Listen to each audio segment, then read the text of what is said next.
Olha, muita gente critica o Brasil, idealiza os Estados Unidos, mas acho que não sabe, né? Tem mais gente morando na rua aqui nos Estados Unidos do que no Brasil. É isso mesmo que você ouviu. Tem mais mendigo, mais gente morando na rua nos Estados Unidos do que no Brasil. Isso é meio contraditório, né? Porque você já imaginou viver num país que é a maior economia do mundo, mas encontrar pessoas dormindo nas calçadas em quase todas as grandes cidades? Essa é a realidade dos Estados Unidos hoje, onde a crise de moradores sem teto está atingindo números alarmantes. E quais são as causas desse problema, né? Quem são as pessoas mais afetadas? E o que a gente pode fazer para enfrentar essa questão? Se esse assunto te interessa, fica comigo até o final do vídeo, porque a gente vai abrir seus olhos para um dos maiores desafios sociais dessa geração. Num estudo recente do Ministério de Habitação e Urbanismo aqui dos Estados Unidos, foi constatado mais de 770 mil pessoas sem moradia fixa no país. Esse é o maior número já registrado na história dos Estados Unidos. E é mais que o dobro de desabrigados no Brasil, que tem 308 mil. Mas o que está por trás desse aumento? E por que a Flórida, inclusive, por exemplo, está enfrentando um crescimento tão significativo na população de rua? Eu fui pesquisar o assunto para te trazer aqui histórias reais e dados verdadeiros em que podem te impressionar, tá? E como nós, como sociedade, podemos fazer para mudar esse cenário. No último ano, o número de pessoas morando na rua, né, nos Estados Unidos aumentou 18%. Isso significa que em 2024, mais de 770 mil pessoas estavam sem um lugar seguro para viver. Para colocar em perspectiva, isso equivale a toda a população de Seattle vivendo nas ruas. Entre os mais afetados estão os veteranos, famílias com crianças e pessoas que sofrem de doenças mentais ou dependência química. E você pode se surpreender, mas muitas pessoas sem teto nos Estados Unidos, elas têm empregos. E elas são chamadas de trabalhadores sem teto. Gente que trabalha em tempo integral, às vezes em mais de um emprego, mas que não ganha o suficiente para pagar o aluguel. E o aumento do custo da moradia é uma das principais razões para isso. Em cidades como Los Angeles, Nova York e Miami, o aluguel médio ultrapassa facilmente $2.000 por mês. E agora imagina quem pode pagar isso ganhando um salário mínimo que está entre $2.000 e $3.000 nessas cidades. Os veteranos são 7% da população americana, mas são 11% da população de rua.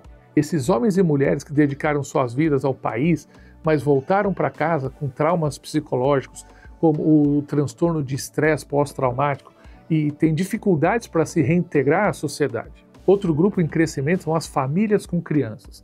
Em 2024, o número de crianças sem teto aumentou mais de 20%, mostrando que a crise está afetando até as pessoas mais vulneráveis. E existem cidades e regiões muito conhecidas, né, onde esse problema é ainda mais grave.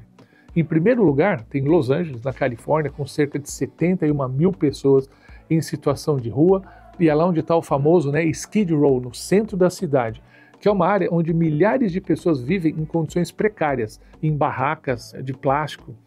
Nova York também enfrenta desafios enormes, tem lá quase 80 mil sem-tetos. E embora essas cidades tenham muitos abrigos, eles não são suficientes para acomodar todos os moradores de rua.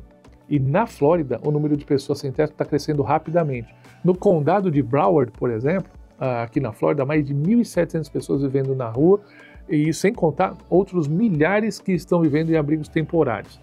E claro, a gente ainda tem cidades como Seattle, San Diego, Denver, no Colorado, onde o aumento do custo de moradia e o clima ameno, né, levam mais pessoas ainda a morar na rua. Mas enfim, o que está causando essa crise de moradia? Primeiro, temos a desigualdade de renda. Enquanto o salário de muitos americanos, né, não acompanha a inflação, o custo de vida continua subindo. Em segundo lugar, o fim dos programas de assistência social. Principalmente durante a pandemia, aquelas ajudas de auxílio emergencial tiraram milhões de pessoas da pobreza. Mas quando esses programas terminaram com o fim da pandemia, muitas famílias ficaram sem alternativas. E claro, precisamos falar também sobre o problema de saúde mental e dependência química. Sem acesso a tratamento adequado, muitas pessoas caem num ciclo vicioso de pobreza, que é quase impossível quebrar. Você pode não acreditar, mas muita gente prefere morar na rua do que se submeter àquelas regras rígidas dos abrigos, a falta de privacidade dos abrigos. Então, às vezes, para muita gente, morar na rua é uma opção. Para nós parece irrazoável, mas para elas é uma opção. Na Flórida, o problema foi agravado por políticas locais e alta demanda por imóveis. Em Miami, por exemplo, o aluguel médio de um apartamento é um dos mais altos do país. Além disso, as leis recentes proibiram acampamentos em áreas públicas, forçando muitas pessoas a se esconderem ou migrarem para outras cidades. Mas é claro que também há iniciativas tentando mudar isso. Tá? O condado de Broward destinou $1 milhão para ampliar os serviços de prevenção de desalojamento. E aqui em Orlando, organizações como a Coalition for the Homeless trabalham para fornecer abrigo e treinamento profissional para essas pessoas. Uma abordagem chamada Housing First tem mostrado resultados promissores. Ela oferece moradia estável antes de tratar problemas como saúde mental ou dependência. E, além disso, os programas de renda básica garantida para ajudar famílias a se manterem fora das ruas também têm contribuído.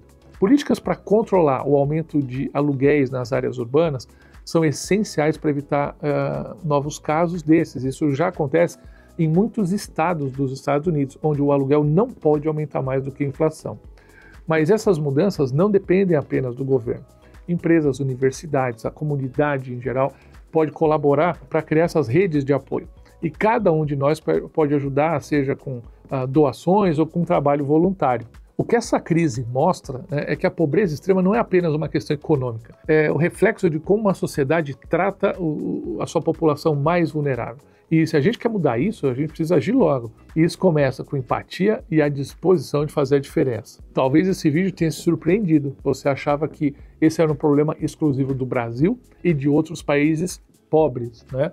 Mas ele é um problema existente e crescente nos Estados Unidos, retratado, inclusive, em alguns canais de YouTube que gostam de falar das mazelas americanas. Eu quis trazer essa visão mais realista, mais factual, para que você que está pensando em vir para cá entenda isso, né? Os Estados Unidos não é um lugar perfeito, a riqueza aqui não é para todo mundo, aqui a gente também tem problemas sociais graves como esse, e você tem que estar preparado para enfrentá-los, tá? O que você achou desse vídeo? Te surpreendeu?